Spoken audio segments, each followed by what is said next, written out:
The Russian soldiers are demoralized. They don't have fire in the belly at all. They don't really know what they're supposed to be doing and what's their goal, because they were just lied to. Hello and welcome to Offscript. My name is Steven Edginton. As we enter into the third week of Russia's invasion of Ukraine, is Russia winning its war? To discuss the state of the Russian armed forces and the war in Ukraine, I'm joined by Dr Taras Kuzio of the Henry Jackson Society. Is Russia losing its war in Ukraine? I think it is losing it in all sorts of ways because Russia has miscalculated both domestically inside Russia. This is not as popular as Crimea 8 years ago. It's miscalculated vis-a-vis Ukrainian resistance. And of course, it's miscalculated thinking that the West will be divided and provide a very weak response on sanctions. So it's miscalculated on three fronts. I don't think the Russian military plans are doing very well. Very high levels of Russian casualties, a lot of Russian military equipment destroyed. And I don't see what the end game is necessarily, because even if they install a pro-Russian puppet, he'll probably last a few days before he's assassinated.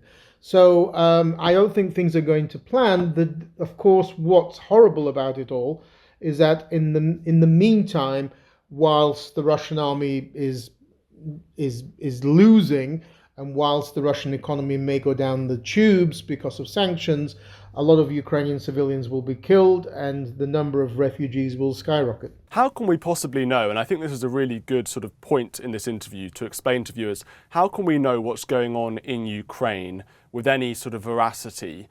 When you look at images and satellite images and videos and things like this, it's difficult for people to sort of gauge what's true and what isn't. So what should people do when they're looking at this stuff to know what's true and what's false in a war situation? Well, I mean, every day on social media, and I mainly use Twitter, there are countless videos of destroyed Russian equipment. I don't keep a day-to-day running tally of this equipment, but I can't see how this can be made up. I mean, this is not fake news when you see destroyed tanks and trucks and lots of casualties. Now, the number of casualties the Ukrainians are claiming, 11, 12, that sort of region, 1,000, could be exaggerated. I mean, it's going to be an estimate, but it certainly seems to be very, very high. So it's getting up in that direction, just by the fact that there's been so many attacks on various convoys and Russian sort of units. So the level of casualties, and quite a few high-level Russian generals or senior commanders have been killed. The Russians have admitted that. So the ferocity of all of that is I think there's no question. A lot of that is down to, on the one hand, Ukraine having its own decent weapons, and of course, British, Swedish, and Javelin, Stingers, Turkish drones, all of that combined. And in some cases, Ukrainian aircraft. I mean, one of the fallacies, two fallacies of Western so-called experts on the Russian military prior to the invasion were that Ukraine would fold in 1 to 2 days. And secondly, that Russia would obtain pretty quickly air superiority. Neither of those has happened. So I think those Western so-called experts on the Russian military have a lot of egg on their face, in the same way as they have in the Kremlin. To what degree all of this? I mean, I think that you could say this is a comparable to the war that the Soviet Union waged in Afghanistan. That was for over 8 years. There were 15,000 casualties there. If 11,000 is true, that's a hell of a lot over 10 days, because that was 15,000 over 8 years. But then in the 80s, the difference between then and now is that now you have YouTube, now you have social media, now everybody has a mobile phone. Ukrainian soldiers who have just destroyed a convoy are filming it and putting it up on social media straight away, because they want to brag, right? I mean, that's pretty normal, and they want to send it to the Ukrainian military headquarters to confirm what's happened. Remember that the US, NATO are providing in-house, or as it were, intelligence of Russian military convoys, of Russian military activities. So the Ukrainians are getting pre-warning intelligence from the West as to where the Russians are going, which allows them then to target those Russian troops. And so I don't think there's really much ability here to sort of fake it, as it were. If anything, I'm finding there's information overload, and analysis, videos, social media. There's a lot of stuff out there. This is a war where there's going to be a lot of information, not only for us as analysts, as journalists, analysts, academics, but also for future war crimes trials. Well, what's fascinating, and you're totally right on that last point about the huge amount of information, is I suppose throughout the last 150 years or so, wars have been more reported during the conflict back home domestically. So even in Crimea, in the Crimean War, British and French journalists were going out there and reporting what was going on. Obviously on the Russian side, it wasn't the same. And then when you get to World War I, you've got actual photographs of what's going on in the trenches, and that's being sent home. And now, take us to present day, this is probably the most unprecedented amount of information we're seeing coming out of any war zone, I think. At least maybe you can correct me on that. Yes. I mean, there are all sorts of ways that this is happening, by the way. I mean, to give an example, Ukrainians are using Russian prisoners of war. So I saw an amazing interview, it was a press conference stroke interview yesterday in Kiev with a Russian officer who was talking about, all of the fallacies as to why they were told they were going into Ukraine. A lot of them were told a bunch of lies.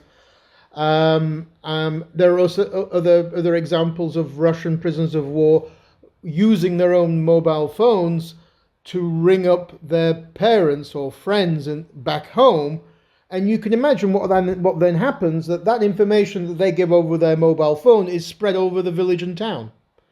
So the difference between now and the 80s, when the Soviet Union was in Afghanistan, is that the Soviet Union was a totalitarian state. There was no social media, there was no internet. Now Russia is not, Russia's a dictatorship, but it's not to that extent like China, which blocks everything. And so this information will get to the Russian people, and is getting to the Russian people in all sorts of ways. And even in the 1980s, I remember my actual MA was about the Soviet occupation of Afghanistan, my MA thesis. And even then, I remember that a lot of information seeped out. You're never going to close it off completely. And it went back, and that was one of the factors that led to the unwinding of the Soviet Union. Another great example is the hacking outfit called Anonymous. On Sunday, they hacked into Russian TV channels at the time when they display the news programs and put on the screens, "You are committing genocide in Ukraine."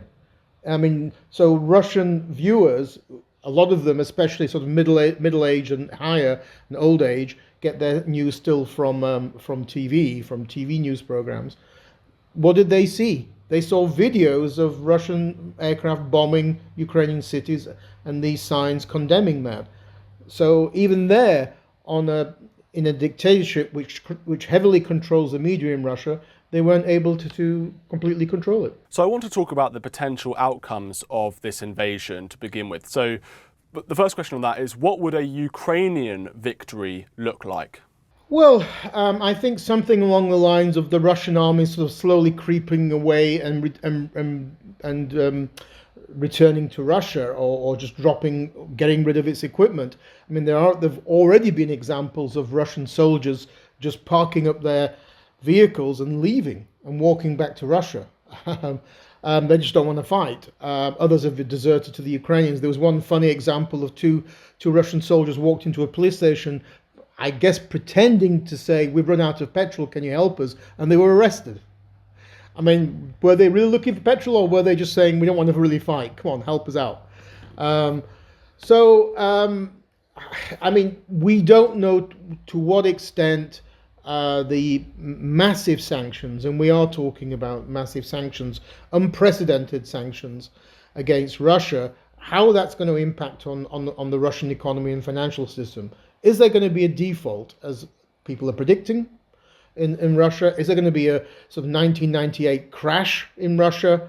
How is this going to impact on opposition, on even, you know, the other thieves in the circle around Putin? Are they going to start thinking, well, maybe it's time for this old angry guy to go? So all of that is one aspect. The Ukrainians, what would they want? Well, they'd want the status quo to be returned to Ukraine as it was prior to the invasion. So I don't think anybody's going to really seriously say get out of Crimea, or maybe in those eastern regions, but certainly for the Russian troops to pull back to where they were prior to the invasion. But of course, the two major questions are going to be reparations for the huge amounts of damage.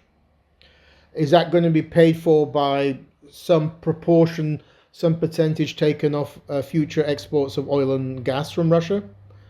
And secondly, war crimes trials. I mean, we have an unprecedented situation where Boris Johnson and others are already publicly describing and comparing Vladimir Putin to Slobodan Milosevic. So, because of all that data and information that we've just been talking about will be available and will be is now being continuously collected, there will be a huge amount of information that can be used in a war crimes trial. I mean, that kind of data and information wasn't available in the 1990s in Yugoslavia. But now there will be. Now you'll have information overload the courts. Now that is the optimistic side of the coin, and some say unrealistic maybe, but we'll see. Let's look at the pessimistic sort of eventuality. What happens, or what does a Russian victory look like? Well, this is where it becomes, and I understand why the question has been made, but this is where it becomes difficult to understand Putin's end goal, because Putin believes he's a pre-Soviet Russian nationalist. His nationalism is reverted to Tsarist era Russian nationalism, which denies the existence of Ukraine and Ukrainians as a separate country, separate people. So these are all Russians waiting to be liberated by Russia. We are back to an era where the three Eastern Slavs are three branches of a pan-Russian nation. Okay, so Putin wanted to remodel Ukraine and Ukrainians into little Russians, as it was over 100 years ago. But what he's done the exact opposite. He's created 45 million Ukrainian nationalists. I mean, that's what he's done. The greatest amount of bombing and damage has been done against Russian speakers in eastern Ukraine so far. Potentially people who in the past, or at least prior to 2014, were pro-Russian. There is no pro-Russianism left in Ukraine. So, okay, Russia takes over Kiev. I mean, that's already a big if.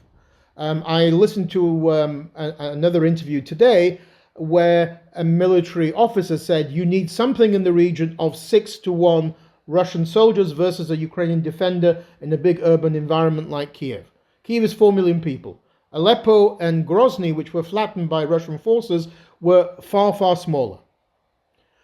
So a ratio of 6-1, you're talking about 90,000 Russian troops just for Kiev to take it.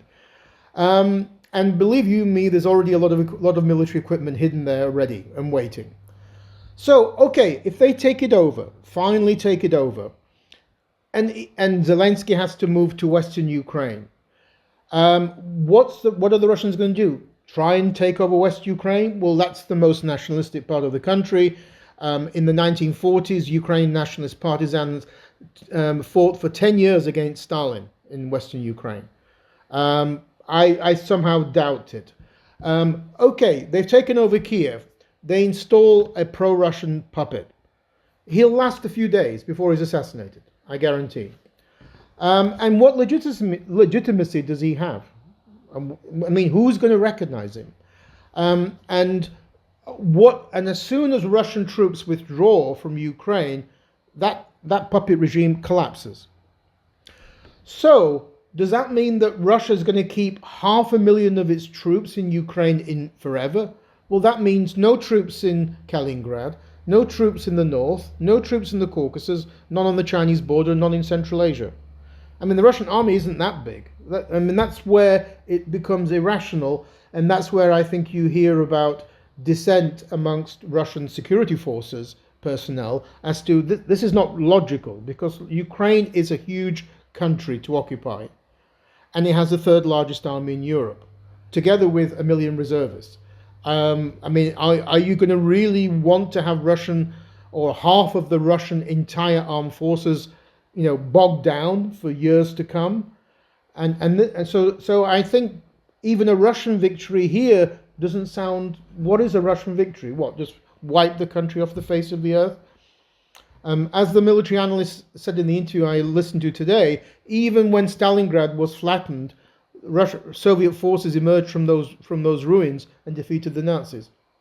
So it doesn't mean, even if Kiev, well, I hope not, Kiev is flattened, I somehow be surprised, and then the casualty rate is gonna go through the roof. If we already have 10, 11,000, to put that in perspective, that's more than what the Americans lost over 8 years in Iraq and over 20 years in Afghanistan. I mean, that is huge. Of course, the difference is, that United States, Britain, and so are democracies. Governments are accountable for those casualties. Vladimir Putin's a sociopath. He doesn't give a damn about human life. Well, this is it, isn't it? It focuses on one man, on Putin, and there are fears that he could escalate this war within Ukraine, because if he is losing, and as you say, and we're going to get into the last 10 days of what's happened just in a little bit, if he is losing, he could begin a new strategy, which, as you say, is to flatten Ukrainian cities, completely destroy Ukrainian morale, murder thousands of civilians. Some people are saying he's been pretty moderate so far, and we could see a massive escalation within Ukraine. Do you think that's likely? I mean, is it within Putin's character to back down on these sort of things? Isn't it for him all about the prestige of Russia and the prestige of himself? Well, it's not so much prestige. I wouldn't put it that way. It's personal. He's obsessed, and he has been. I mean, people like myself and others have talked about Putin's obsession with bringing back Ukraine for over 10 years. When he came back as president in 2012, he came back believing he was going to be the gatherer of Russian lands, like the old Tsars. He would go into history as the gatherer of Russian lands. And Crimea was first, Belarus second, Ukraine third. Now, the problem with that, nobody in Moscow, and I mean nobody, not even academics, understand Ukraine. And that's why they really screwed up on the invasion. They really did believe that Ukrainians would be offering them flowers when they invaded, and they were not. They were offering them Turkish drones and Stingers and javelins. To what degree Russia will go up to, I think it's possible. Putin is a sociopath. I don't know why it's taken so long for us in the West to understand that. I mean, after Salisbury, how much more evidence, and Aleppo, and how much more evidence do we need?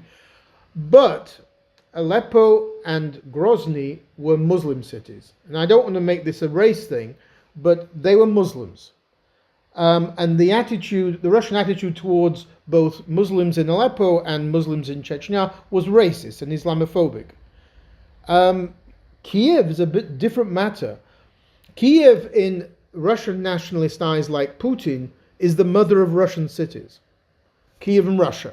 I mean, Ukrainians don't agree with that perception, but that's what Russia... There's a statue Putin put up in Moscow in 2016 to a Kiev Rus ruler. Actually, he ruled Kiev Rus when Moscow didn't exist, but that's a separate question. Would he really flatten the mother of Russian cities? I mean, that would be rather kind of odd. But yes, he's angry. He sees the war in Ukraine as his personal war against the West. And it's also become personal between him and Zelensky. These are two very polar opposite people. One is a Soviet, a homo sovieticus, Putin, and a Russian nationalist, somebody who was involved in the gangsterism and corruption of the 90s, and another person who didn't get involved at all in the Wild West 1990s, who made his own way, and who's of the post-Soviet generation. He was never involved in Soviet affairs. I mean, he was born too late for that. He was born in 1978, so He was only about 12 when the Soviet Union collapsed. So one has no nostalgia for the Soviet Union, the other one does. And Zelensky's made Putin look weak in the eyes of the West. I mean, Zelensky has a hero status in the West now. Putin looks terrible in comparison. Well, is this not a very dangerous moment for the entire world, not just Ukraine, when Putin feels that he has been humiliated or weakened or whatever?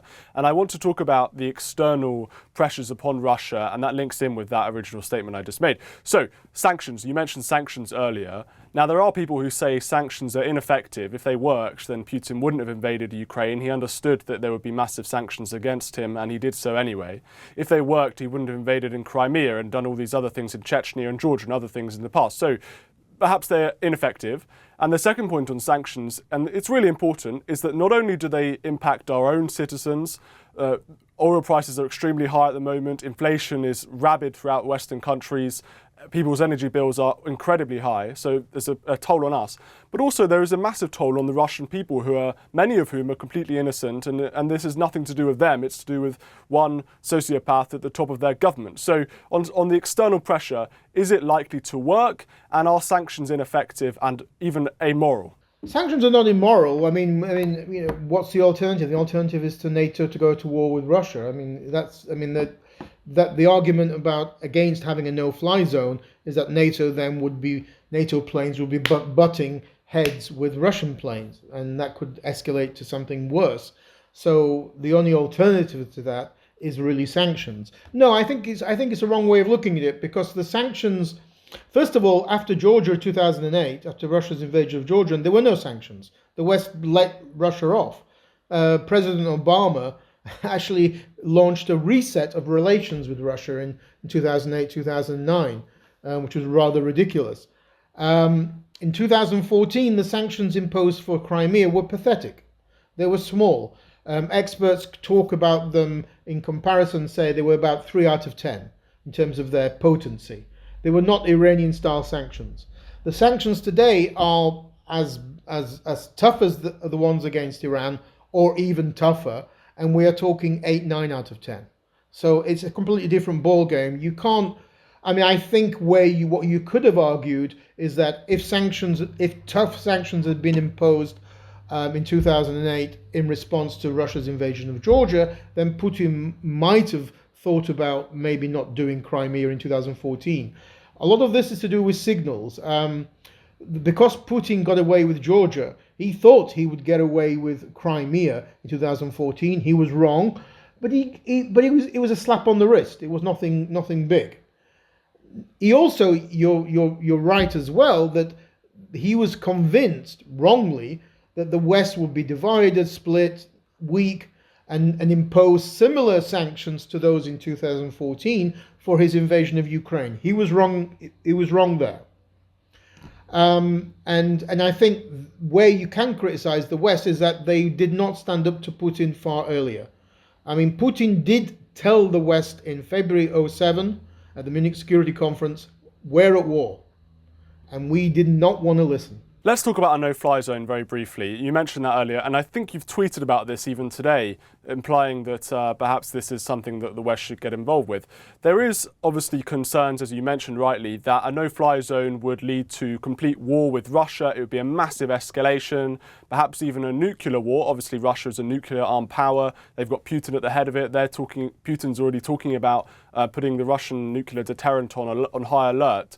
So surely a no-fly zone is sort of madness in a way. Well, it depends if we move away from it always talking about it as a NATO option. Why does it have to be NATO? Yes, if it's NATO, then the potential for escalation is there. But why can it not be United Nations? United Nations does have a mandate to create safe havens in war zones. So a safe haven could be created in Western Ukraine. There are four regions of West Ukraine, sort of west of the rivers Bruch, that could be designated by the UN as a safe humanitarian zone. That would help a lot of countries in Central Eastern Europe, because those refugees wouldn't have to flee further west. And we're already talking about 2 million as of today. So it could be the UN. It could be the OSCE, the Organization for Security and Cooperation in Europe. I think we should get away from just thinking about it being a NATO operation. And then the other final potential angle is the whole. There's been a lag. Something's holding up the movement of about 60 jets to Ukraine. The Poland is willing to give over its Soviet-era MiGs to Ukraine, and then Ukraine could create a no-fly zone in effect, or at least hammer Russian fighters in the air and hammer Russian artillery. I mean, the key thing is to stop the bombardment of cities. That's the key thing, because on a troop-to-troop fighting basis, Ukrainians are doing quite well. It's more the destruction of buildings and the killing of civilians which needs to be stopped somehow. And those MiGs could do that. Now, the Poles are saying, yeah, we can transfer them over. In return, we want planes from the US. So something's holding that up. I don't know what it is. Obviously, it's secret. It's not out in the public domain. But that's another way to help as well. I think the West is going to face a dilemma, because if Putin does go down the path of flattening more and more cities, is the West really going to do nothing? Is the West going to just keep accepting those refugees? I mean, the more Putin flattens cities, the more refugees will flee to the West, and the more stress that will be on Central European and Western countries in terms of the refugee flow. I mean, the fears are it could be as many as 7 or 8 million. And this is the biggest crisis in Europe since 45. Of course, the West isn't doing nothing. I mean, Britain, for example, has been supplying Ukraine with weapons, with NLAWs for a long time, and been training the Ukrainian army since 2014. And I suppose there could be, maybe this delay in supplying these planes to Ukraine is explained by the fact that this is such a serious this could be a serious escalation, and maybe they're reviewing what could be the response if this happens. So, this is a very significant thing that we're talking about, I suppose. Before we talk about... We are. Just one little thing. We are, but let's put it out there already that NATO is already at war with Russia on this. 3 areas. NATO members, now we're talking, it's not just NATO members, by the way, it's now 28 countries. 28. Are supplying Ukraine with weapons that are killing Russian soldiers. Germans are supplying weapons to Ukraine that are killing Russian soldiers. Secondly, NATO is supporting Ukraine on cyber warfare. There hasn't been a single successful Russian cyber attack on Ukraine during the invasion. That says something.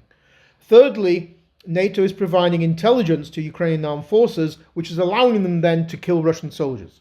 So let's stop pretending. We're already involved. Yes, the jets and potentially some kind of air support, surface-to-air support, is an added part of that.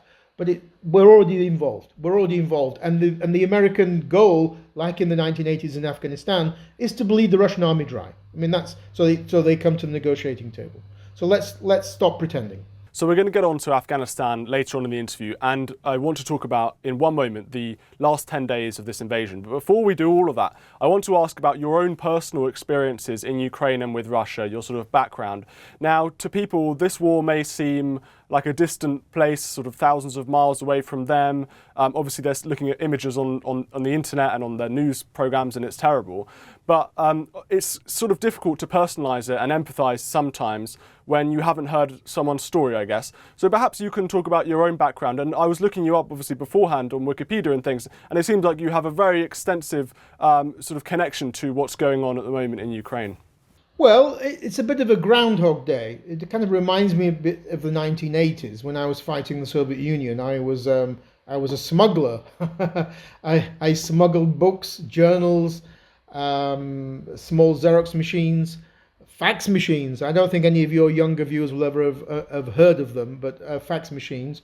You probably don't know what one is either. Fax machines and other sort of even silk screen printing. Again, I don't think many young people will know what silk screen printing is. So all of that we were smuggling into the Soviet Union in the 1980s. A lot of the time it was with the help of the Polish underground. The Poles had a massive solidarity underground during martial law in the 1980s. And so when the Soviet Union collapsed in 1991, we thought it's the end of history. It's done. We've won. And now we're back to square one again. Is that what it seems to be like?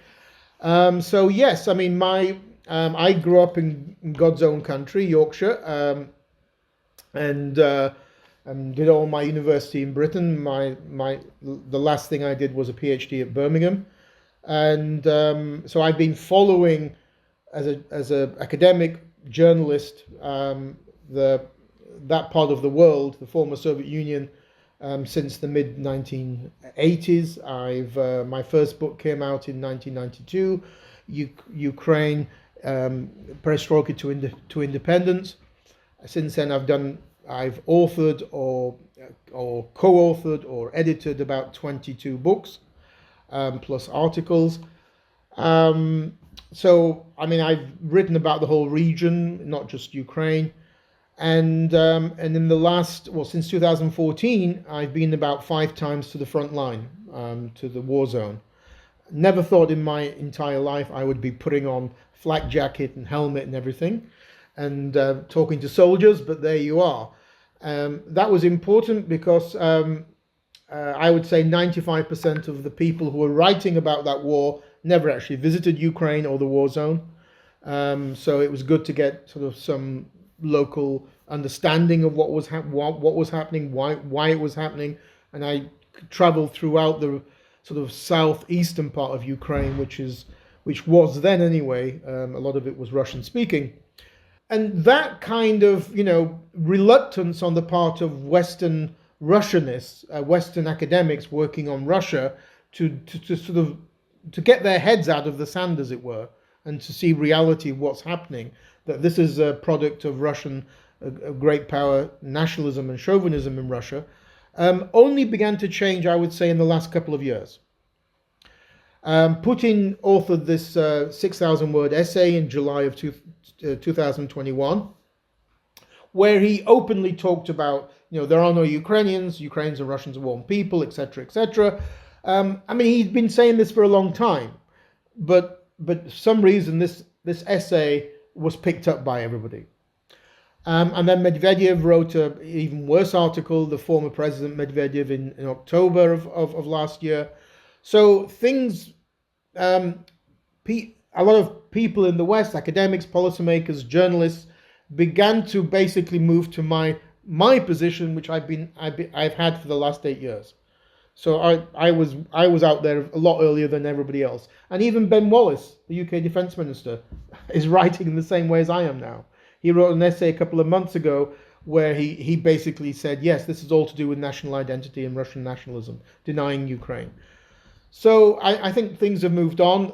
Just by incredible coincidence, my book came out at the end of January with Routledge, Russian Nationalism and the Russian-Ukrainian War, which goes into all of this. It goes into the whole problem of Russian national identity, and that Russians to this day don't know where their borders are.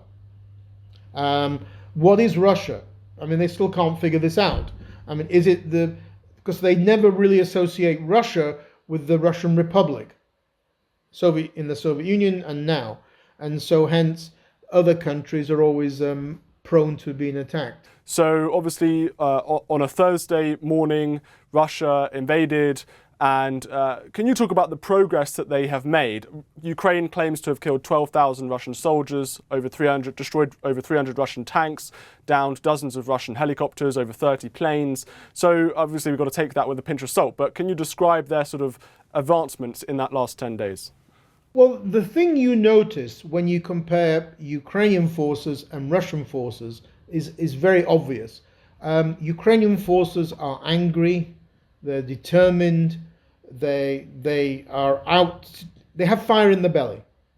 I mean, you just look at any of these Ukrainian forces, they have that. They've been given the means, both domestically, because in the last 8 years, the Ukrainian army has really evolved very well, and also because, of course, Western military supplies. So they've been given the means to do the damage, shall we say. And I think that fire in the belly has been strengthened by two things: Russian brutal tactics and secondly, Zelensky's leadership. If he had fled in the first day, of course, things might have been different, but he hasn't fled, and he's refusing to flee. So he's proven himself to be an amazing commander-in-chief during a war situation. That means that Ukrainians will not give up. I don't see any evidence that that is going to lead to them capitulating. On the Russian side, it's the exact opposite. And you see this when you see with interviews with Russian prisoners of war, and just generally the way that they're operating. They're operating very sloppily. We were told supposedly by Western Russian experts on the military that since 2008, since the Georgian War, that Russia had gone through military reforms. Well, it doesn't look that good to me. If the Ukrainians can give the Russians a pounding, NATO would flatten them in a couple of days. So I think what we're seeing, in effect, is an existing declining great power is going to decline even faster now because of everything that's going on. The Russian soldiers are demoralized. They don't have fire in the belly at all. They don't really know what they're supposed to be doing, what's their goal, because they were just lied to. They were told they're on exercises, and then suddenly they were over the border. What's the purpose of it? Again, there isn't that same atmosphere as in 2014 when they invaded Crimea, and Crimea has this mythical connection to Russian identity and nationalism. So that was popular. This isn't. And the Russian officer who was yesterday at the press conference said, it's very disheartening for Russian soldiers when they see these unarmed civilians, including older people, coming up to them and calling them fascists and saying, "What are you doing in my country?" And so all of that has an impact on the Russian soldiers, and it makes them less sort of less determined than the other side. And you notice that in the battles. There's a lot of sloppiness as well. I mean, just like trucks and small units of tanks driving without support, so they're easy to be picked off. We don't know, you're right, yes, you should take these results with a pinch of salt, but there's a lot of destroyed Russian equipment. I mean, it seems to be literally every day I see new video footage and photographs. So even if it's only 60-70% of what the Ukrainians claim, it's still a huge amount. So I think it's the two contrasts are evident, and that impacts on why the Russian advance has been sluggish. I mean, they've been fighting for 10 days and they've only captured one city, Kherson, and even in that one city, there are non-Ukrainians with no weapons confronting them in peaceful protests. So it's interesting, you said earlier in the interview that it was expected that Kiev would fall within a few days, that Ukraine would capitulate, very, very quickly. I'm just curious as to know whether, A, that was the case before the war. Did people seriously think, was this a realistic prediction that Ukraine would fall within mere hours or days or weeks or whatever? So that's the first thing. And the second thing is, on Russian logistics, there's been much talk about this huge Russian convoy heading towards Kiev. Now, we know that is there because we've seen satellite images of it, and it seems to be not moving, and they're finding it very difficult to supply and to sort of send fuel to their tanks and their trucks and whatever. Do you think that Russia is completely incompetent? Is this on purpose? This seems absolutely bizarre that an alleged military, which was meant to be reformed, as you say, and modern, can go into such a disastrous logistical place as they did. Even, this has been compared to their trip into Afghanistan. Well, I think there's going to be a number of different factors. There's going to be Ukrainians are picking off that convoy. So that's one thing. Secondly, to even the non-military observer, people are stunned as to why you would have this huge convoy, making it easy to be picked off without backup, without support there. Thirdly, the Ukrainians have been, I think, good at striking at Russian command and control centers. I've mentioned two very senior Russian officers have been killed, one just yesterday. And that must then impact upon coordination of these Russian forces deliberately. I wouldn't be at all surprised that some of that is a product of the NATO American intelligence that they're giving over to the Ukrainians as well. And thirdly, we should never discount corruption. Incompetence and corruption. I'm sure the Russian soldiers have been probably selling some of their petrol. You see Russian soldiers looting shops because they're hungry; they haven't got food. I think it's a mixture of all of those different factors. It doesn't look like a very coordinated military response. And that in itself, I think that uncoordinated response has allowed Ukrainians to be successful in picking them off. And on that first point about the predictions around Oh yes, Ukrainian on Kiev. falling. Well, I think I always felt that we can discount the Russian side because they just believed Ukraine would fall within 1 or 2 days, like Kiev, because they're all little Russians waiting to be liberated.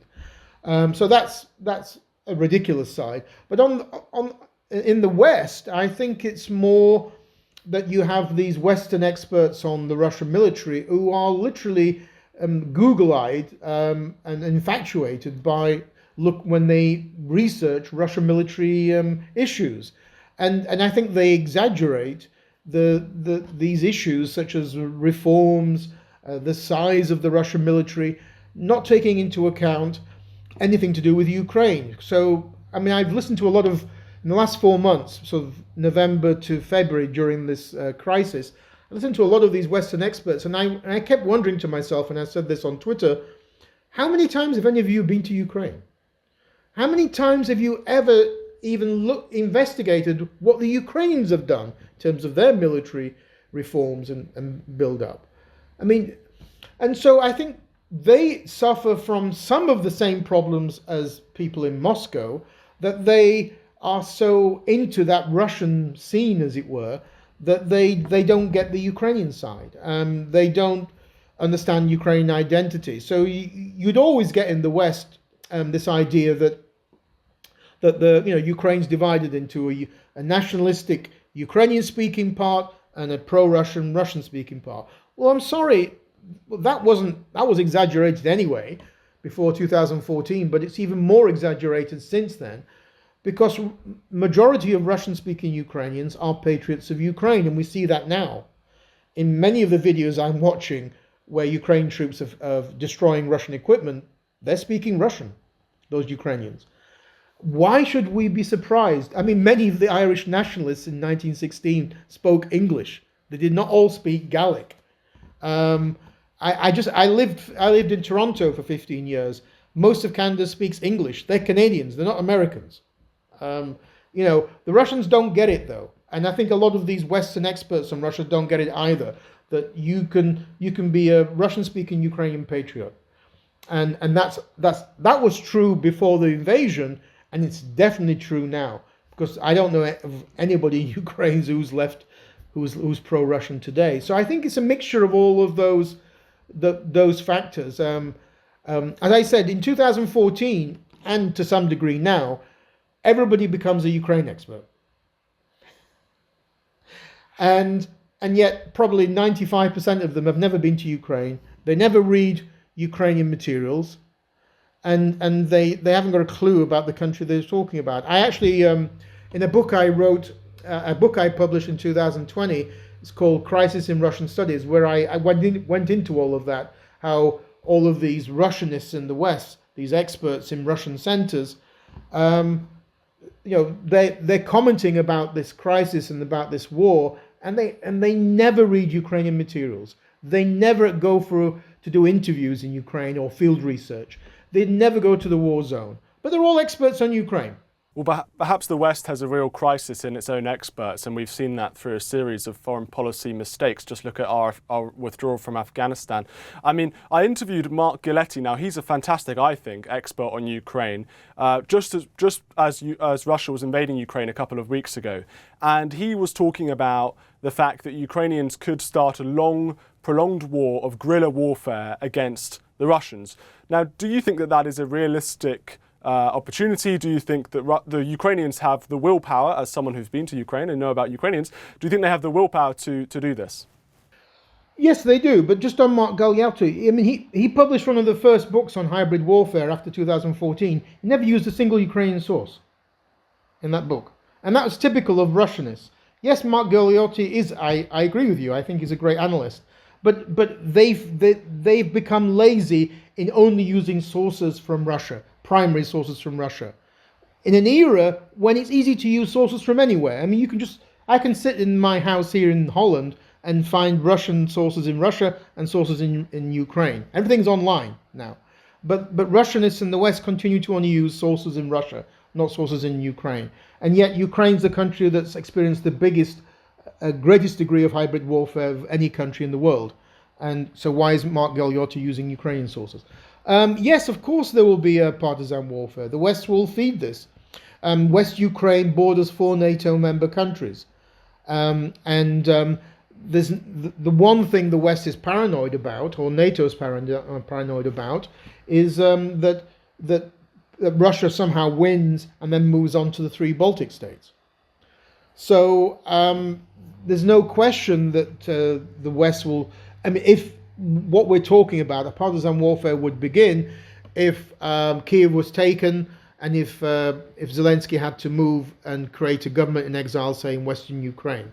Now, in Russian nationalist policies and in Putin's plans, there's been no sign that they want to capture West Ukraine, because in the Russian, what they call the Russian world, the Ruski Mir, Western Ukraine is outside that, because they're all a bunch of crazy nationalists. They're not pro-Russian there. They're not little Russians there. So if that's the case, then that would be an area where NATO would train, keep supply lines going of military equipment to the Ukrainian partisans. So we would be back to the 1980s with Pakistan and Afghanistan. The danger here, though, going back to NATO becoming involved, the danger here is that in the 80s, Soviet special forces did do military raids into Pakistan to destroy military depots of equipment that was destined to go to the Mujahideen. And so would Russian special forces not do the same and try to raid NATO member countries' military depots in those countries? GRU has already blown up military depots in the Czech Republic in 2014 of weapons that were destined to go to Ukraine. So we have a precedent. So I think that NATO might not want to see escalation, but I think it's going to be inevitable to some degree, even though, of course, I don't want nuclear war. Of course, I think hopefully we can take that for a given for anyone. Can you talk about some of the other conflicts that Russia has been involved with in the last 30 years? So you mentioned Afghanistan, but they've also been in Syria, in Georgia, and obviously within the Crimea and in eastern Ukraine in 2014. How does this conflict compare to those conflicts, and why hasn't Russia learned from its mistakes? Because there's lots of talk about the Russian army basically not having enough experience to work with the logistical problems that they're having, for example, now. So can you compare this conflict to those previous ones? Putin did not invent hybrid warfare. The Soviet Union was doing hybrid warfare for decades prior to 1991. And they were building up proxies. I mean, for example, in the 1980s in Angola, the Soviet Union used Cuban proxies to fight UNITA, to install a Marxist regime there. The Soviet Union was funding terrorist groups like the Baader-Meinhof group and others, and including the IRA. It was supplying the IRA with weapons through Libya. So there was all of these things were taking place in the Soviet Union.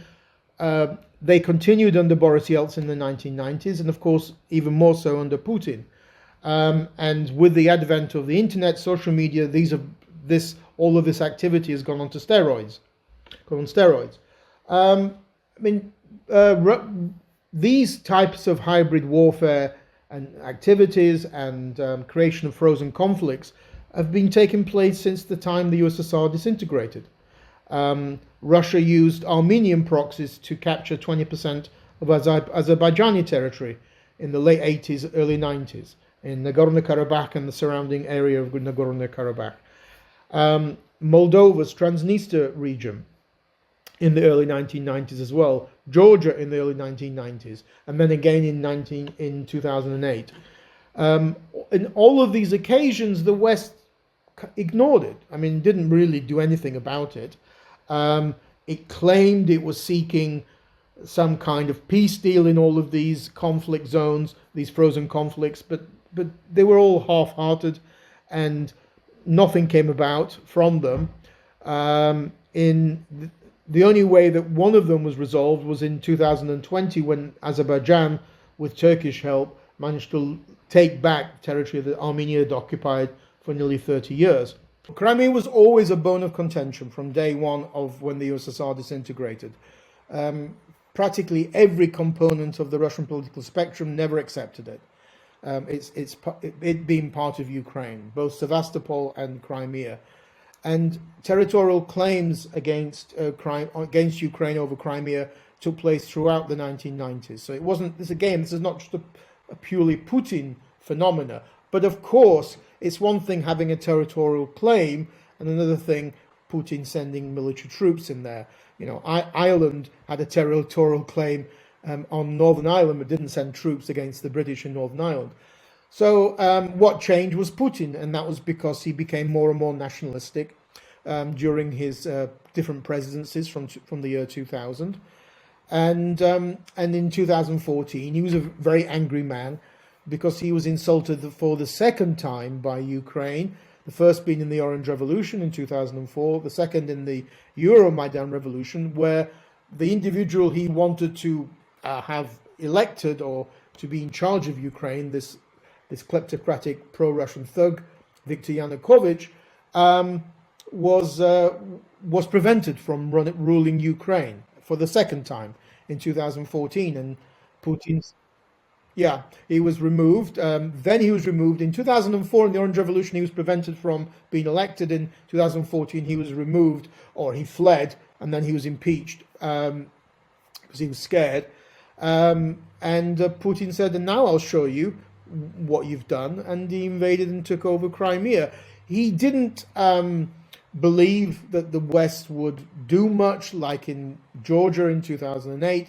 He was wrong, but still it wasn't as big a deal for the West as now. In fact, Western sanctions in 2014 only really began after the shooting down of MH17 in July of that year, when 298 people were killed. So Crimea was always different in that sense, always something that the Russians never accepted, and even opposition politicians like Alexei Navalny support the annexation of Crimea. So we have this misconception of Navalny. He's a liberal nationalist. Yes, he would never have launched an invasion of Ukraine. There's no question about that. But he does support the continuation of Crimea being part of Russia. So let's be clear. On the question of Ukraine itself, most Russians are sympathetic with Putin's viewpoint that Ukraine should be always sort of part of the Russian sphere of influence. Russia's always demanded that Eurasia should be recognized by the West, by the US, as its exclusive sphere of influence. And that means no NATO in Eurasia, no European Union, and no UN peacekeepers. I mean, that's because this is my place. And this goes back to the problem I said earlier, that the Russians don't have an idea where their borders are. I mean, what is Russia? Is it Eurasia or is it the Russian Federation? And they'll probably say both. So to finish this interview, I want to ask about the new era of geopolitics following on from this invasion of Ukraine. They talk about a new Cold War, or the Cold War reinstating itself or whatever. How do you view this new era of geopolitics? What will be the impact on ordinary people in the West, for example? What do you think is going to happen? I think that we're only now coming to realize that this is not a Ukraine-Russia crisis or a Russia crisis even. This is a global crisis. Um, this impacts on all sorts of areas, from socio-economic, as you mentioned, inflation, higher fuel prices, energy. Um, Look at how Germany has changed. And Germany sending weapons to Ukraine, Germany cancelling Nord Stream 2 gas pipeline. Look how it's led to a greater resolve and unity of NATO and the EU, which we thought had long gone by. It's given impetus for a post-Brexit global Britain new foreign policy, as you've said, in the case of supporting democracies like Taiwan and Ukraine. It certainly has led us to finally realize who the hell's in charge in Moscow, that we cannot have any resets, we cannot have any dealings with these people. And yes, we are in many ways back to a situation of Cold War deterrence, yes, which means higher military budgets. Donald Trump, for all his faults, was right to complain that most NATO members never spent 2% of GDP on the military. And it was at the time back in sort of 2014, it was only about 5 out of 29 NATO members. Now it's gone up, and Germany finally is going to spend 2%. So I think it's going to impact across the board. China was certainly watching to see how the West responded to this invasion. And if the West had responded like Russia expected, very weakly, then that would have been dangerous for Taiwan. And I think now Taiwan should breathe some relief, because I don't think the Chinese are going to want to do something on Taiwan now, because they've seen quite a tough Western response to the Russian invasion. Russia's the most sanctioned country in the world at the moment, more than any other country. It's completely isolated. 250 companies have left Russia. Russia's de facto back to 1991. I think it's worth pointing out, and just on that last point about Russian sanctions, that the West still buys $700 million per day worth of Russian gas and Russian oil. So we're basically, in a way, sort of indirectly funding Putin's army and Putin's invasion. So that's one point. And of course, North Korea and Iran maybe perhaps they're more sanctioned. I don't know. Maybe you can argue about that. So we are still, in a way, propping up Russia. And if you look throughout the entirety of the Cold War, the West still, or America still, bought huge amounts of Soviet grain. So perhaps there is a bit of a comparison there. But anyway, we're not entirely sanctioning them yet. No, we're not. I think the only area that you're right, that now there's the beginnings of a debate, which is whether there should be a blockade of Russian oil in particular. I've not heard about gas yet. And countries like Germany are saying we need time to transition. They've just given up. They've just turned their backs on Nord Stream 2. I don't think Britain import. I think it's only about 3 or 4% of British energy is from Russia, so that's not a problem. France is mainly nuclear power. So, but yes, that is. I'm pretty sure that is where Western governments, including the US, are thinking of trying to reduce that amount.